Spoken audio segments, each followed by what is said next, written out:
Masechet Yevamot, traité Yevamot, Daf Lamed Bet, feuille numéro 32, nous sommes à la 4e ligne. Amar Rava, Rava dit Nathan Get le Mahamaro, si le frère qui avait acquis par un lien de mariage appelé Mahamar, la femme qui était en attente de Lévira, et ensuite lui-même est décédé, Hutrat Sarata, on autorisera la rivale de celle-là, Avalhi Asura, mais elle-même restera interdite malgré tout, de Mechalfa Beba'alat Get, parce qu'on risquerait de la confondre avec un cas où elle aurait reçu un acte de divorce,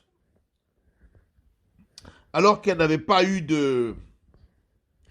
d'acte de mariage avec le beau-frère. Et dans ce cas-là, on aurait considéré que c'est le lien de Lévira qui a été repoussé, et dans ce cas-là, elle doit observer le déchaussement.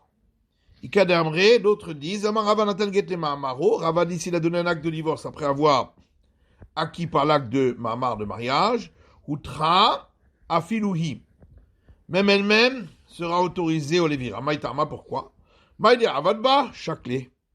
Ce Mahamar, acte de mariage qu'il avait fait avec elle, qu'il a rendu interdite, il l'a ensuite retiré par cet acte de divorce, et donc elle retourne à la situation première. Matitin, Mishta suivant.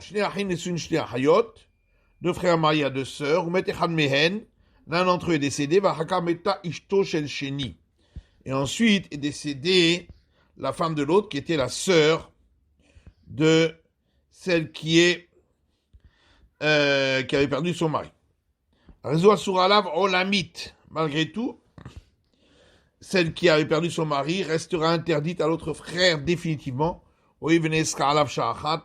puisqu'à un moment, elle était interdite lorsque son mari est décédé. Kumara, Shita, c'est évident. Si déjà, dans la Mishnah qu'on avait vue auparavant, où il y avait 3 frères, et donc, même si celle-ci ne pouvait pas faire le Lévira avec ce frère-là qui était marié avec la sœur de cette femme, mais n'était pas complètement repoussée de cette famille, puisqu'elle pouvait le faire avec le 3e. Et malgré tout, à Martelot, tu as dit que, même après que sa sœur est décédée, elle restera interdite au mari de celle-là, puisqu'au départ, elle lui était interdite.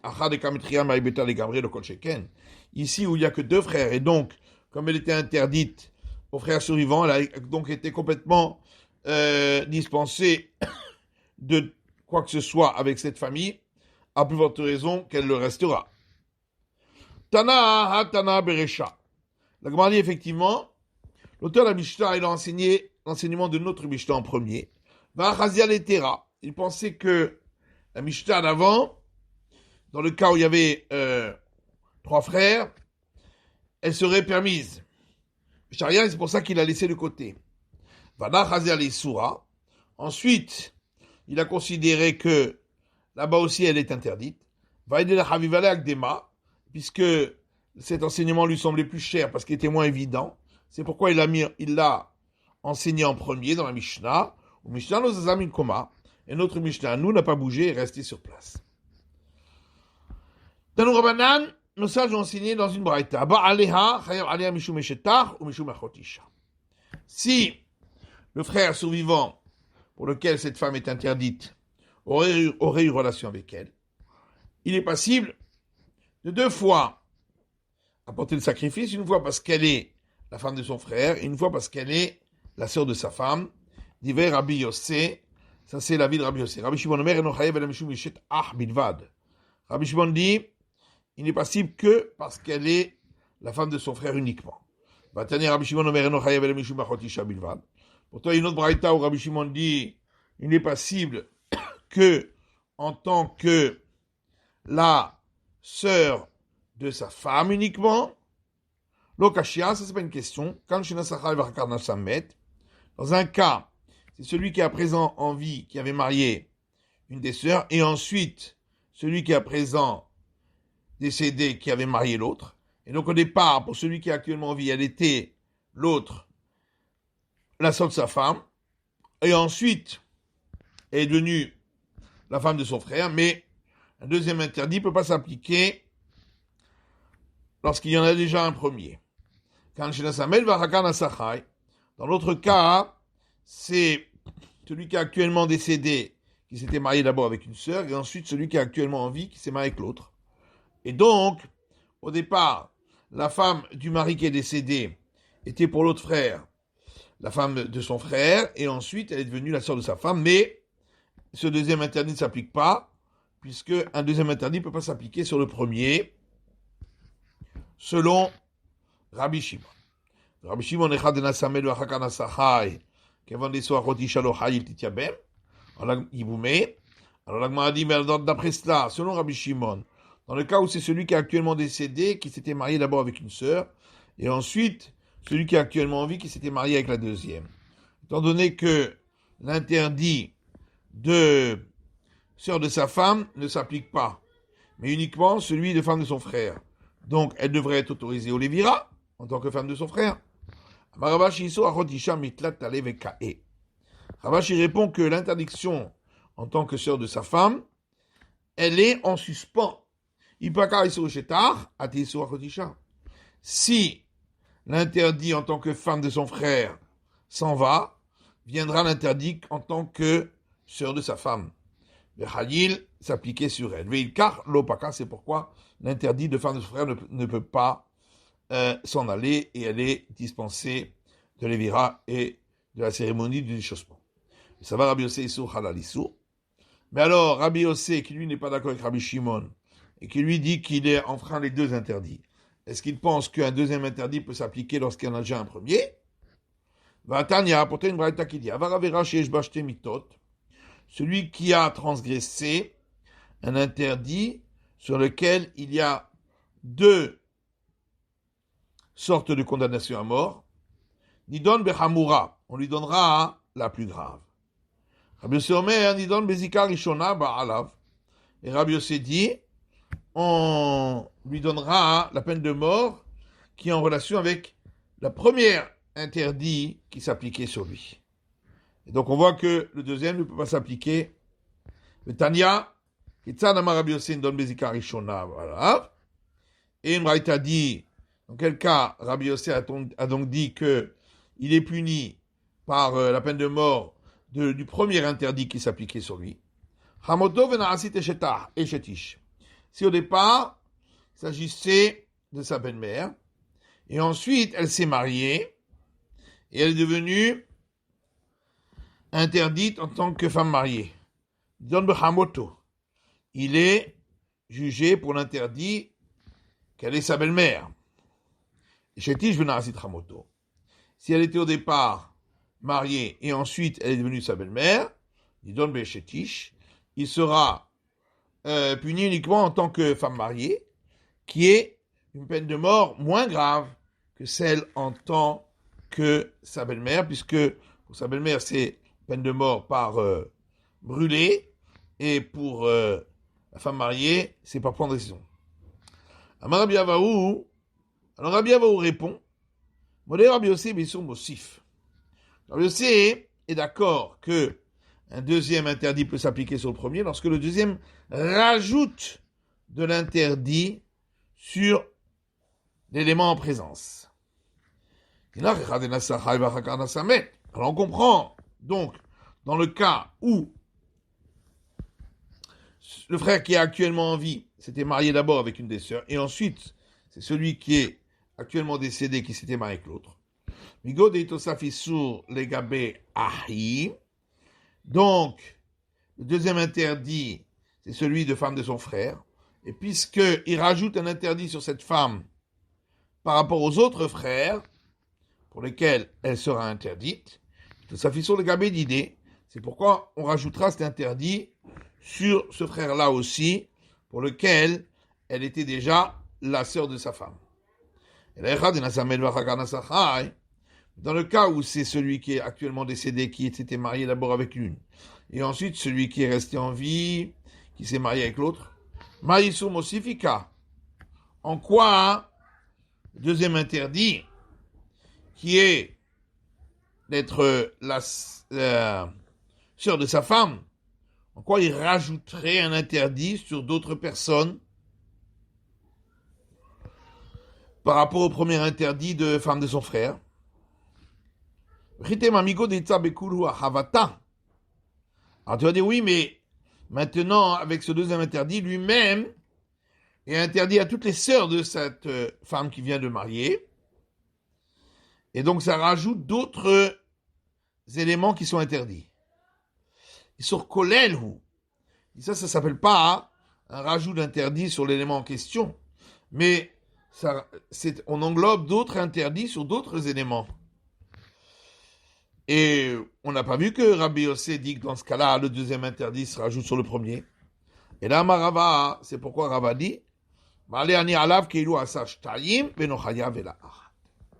c'est juste que, selon Rabbi Yossé, il n'y aura pas de punition, mais on fait comme s'il avait enfreint deux interdits, mais il n'aura qu'une seule sanction.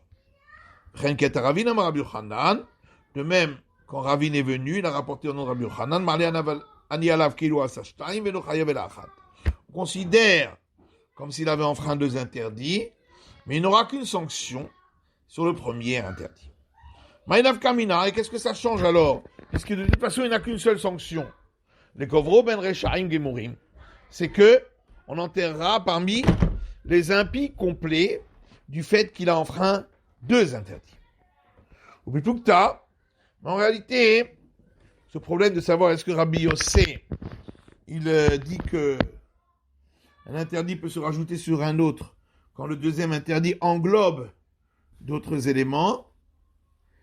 Ici, on voit qu'on a dit que dans ce cas-là, Rabbi Yossé est d'accord qu'il n'enfreindra pas le second interdit. En réalité, il y aurait là-dessus une discussion. Deitma, puisqu'il y a un enseignement qui dit Zar Sheshimesh be Shabbat. Une personne étrangère à la prêtrise qui aurait accompli le service du temple pendant Shabbat. Rabbi Chia Omer Chayav Shtaim. Rabbi Chia dit, il est passible de deux sanctions. D'abord parce qu'il est étranger à la prêtrise et en plus parce que il a servi le Shabbat et enfreint le Shabbat. Bar Kapara Omer. Bar Kapara lui dit, En Chayav el Achat. Il n'est sanctionné que pour un seul interdit.